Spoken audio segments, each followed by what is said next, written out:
दोस्तों, अगर मैं आपसे एक सवाल पूछूं, कौन सा देश दुनिया में सबसे ताकतवर देश है? किस देश को हम सुपर पावर कहते हैं?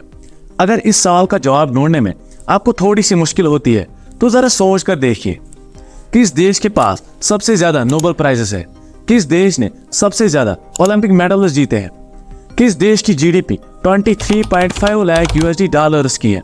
और किस देश की मिलिट्री पावर दुनिया में सबसे स्ट्रॉन्गेस्ट मिलिट्री पावर है? इन सारे सवालों का जवाब एक ही है और वो है अमेरिका। लेकिन दोस्तों, यहाँ पर एक सवाल उठता है, आखिर अमेरिका दुनिया का सबसे पावरफुल मुल्क कैसे बना? तो चलिए, इन सारी चीजों को आज हम इस वीडियो में डिटेल में डिस्कस करेंगे और वो भी आसान भाषा में। तो चलिए शुरू करते हैं।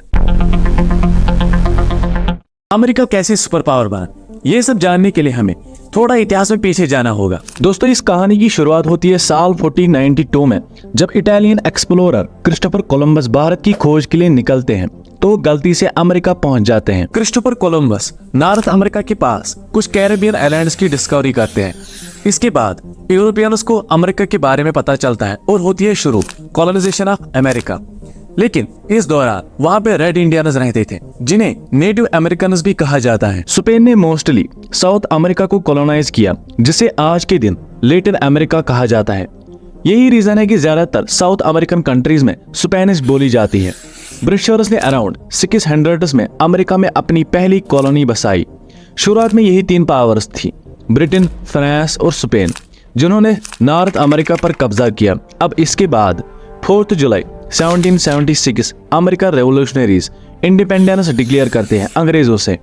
तो अमेरिका एक नई कंट्री बन गया और यहाँ पर जन्म होता है यूनाइटेड स्टेट्स ऑफ अमेरिका का।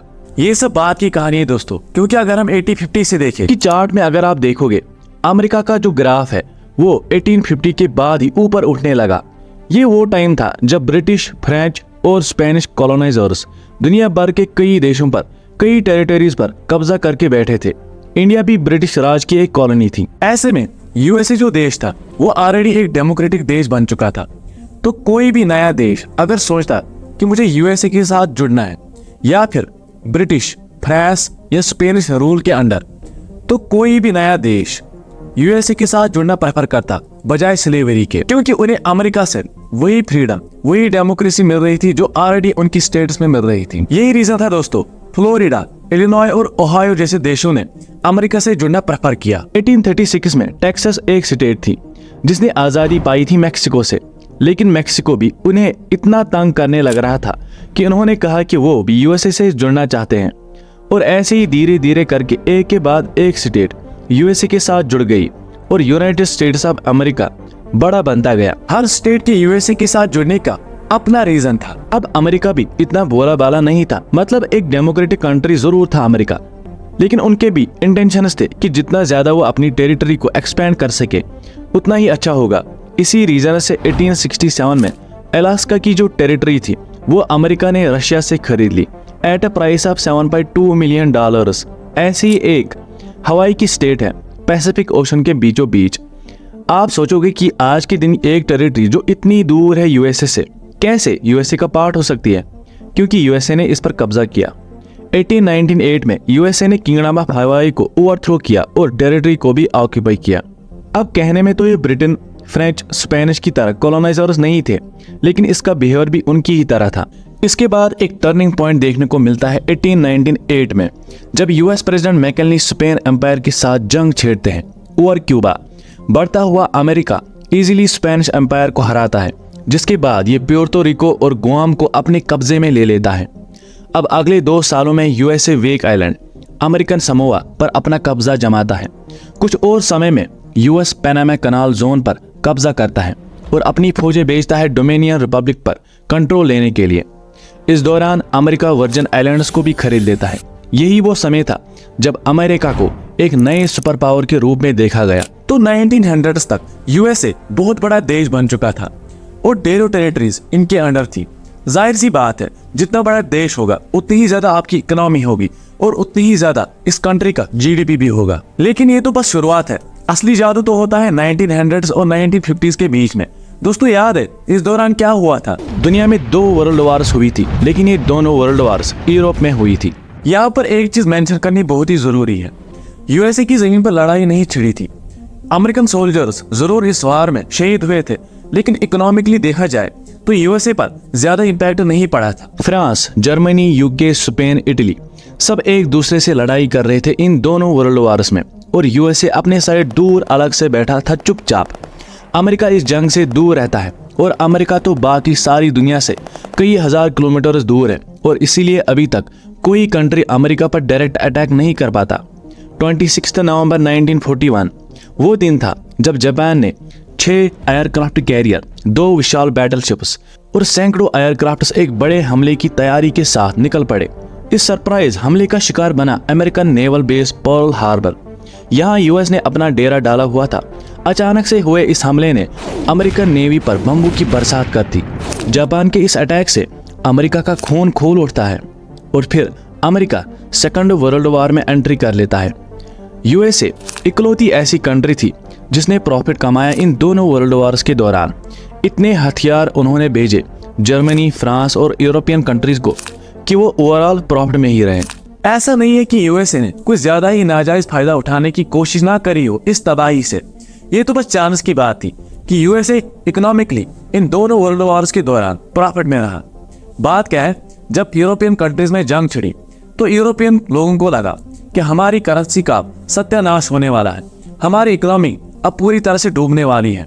तो ये क्या करते हैं कि ये जाके यूएस डॉलर खरीद लेते हैं, क्योंकि यूएस डॉलर एक स्टेबल करेंसी मानी जाती है। इससे यूएस डॉलर की वैल्यू बहुत ही ज्यादा बढ़ जाती है। अब ये होता कुछ ऐसे है। अब इसके बाद सेकंड वर्ल्ड वॉर शुरू होती है, और इसमें यूएसए और हथियार बेचता है, और इसी की वजह से यूएसए के पास पूरी दुनिया का ज्यादातर गोल्ड इकट्ठा हो गया था। ये ग्राफ देख लीजिए, पूरी दुनिया में जितना गोल्ड था उसका 70% हिस्सा यूएस के पास आ चुका था।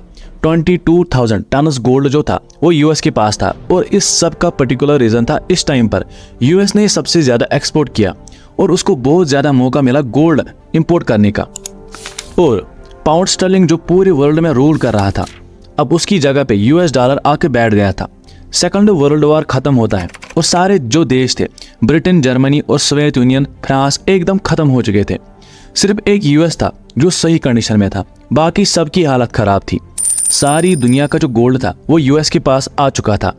पूरे वर्ल्ड का जो फाइनेंशियल सिस्टम था वो पूरी तरह से कोलैप्स हो चुका था। अब यूएसए के पास ज्यादा गोल्ड और ज्यादा पैसा तो था, लेकिन सेकंड वर्ल्ड वॉर के बाद ये जो यूरोपियन देश थे और जो जापान था, इसकी कुछ ज्यादा ही हालत खराब हुई थी।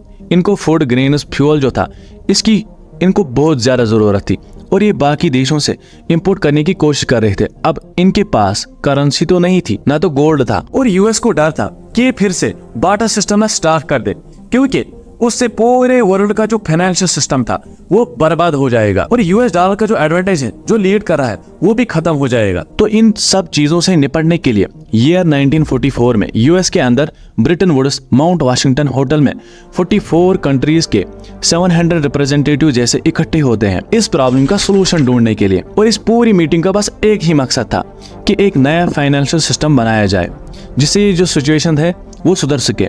अब इस मीटिंग में यूएस कहता है कि ये जो फाइनेंशियल प्रॉब्लम खड़ी हुई है पूरे वर्ल्ड में, ना तो ट्रेड हो पा रहा है, सबकी जो इकोनॉमी है वो कोलैप्स हो चुकी है, गोल्ड जो है वो बाकी कंट्रीज के पास बिल्कुल उसकी शॉर्टेज आ चुकी है।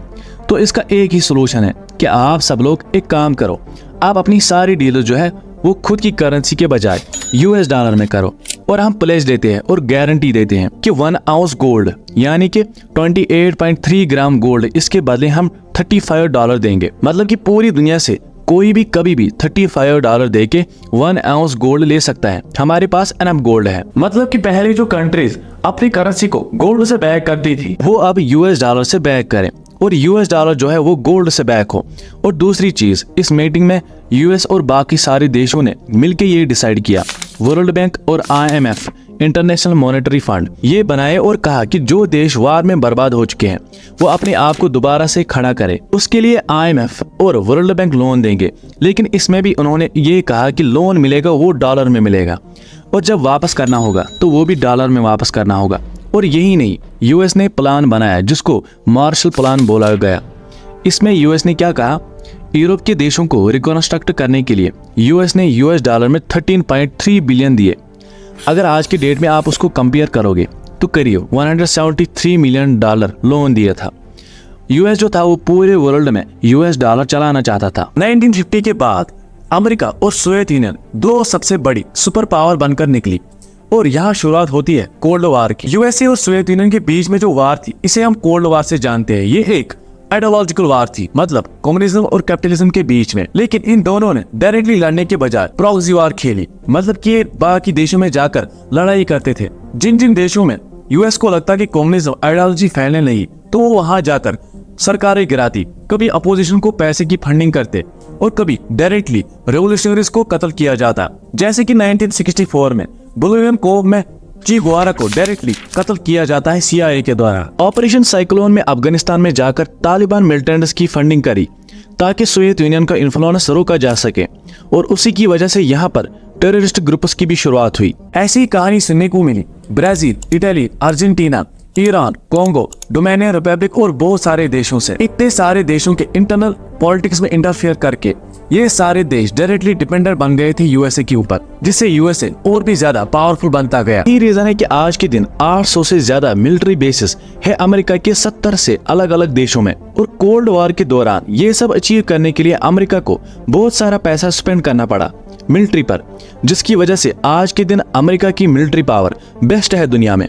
1949 में अमेरिका ने नेटो अलायंस बनाई यूरोपियन कंट्रीज के साथ सोवियत यूनियन के इन्फ्लुएंस को रोकने के लिए, और ये नेटो अलायंस आज के दिन तक एग्जिस्ट करती है। इसकी वजह से ही अमेरिका हमेशा कोऑपरेटिव रहा है वेस्टर्न यूरोपियन कंट्रीज के साथ। ज्यादातर वेस्टर्न यूरोपियन कंट्रीज हमेशा डिपेंडेंट रही है और कई सालों तक अमेरिका पर, क्योंकि इनकी खुद की इकोनॉमी डिस्ट्रॉय हो चुकी है, जिससे अमेरिका और भी पावरफुल बनता गया।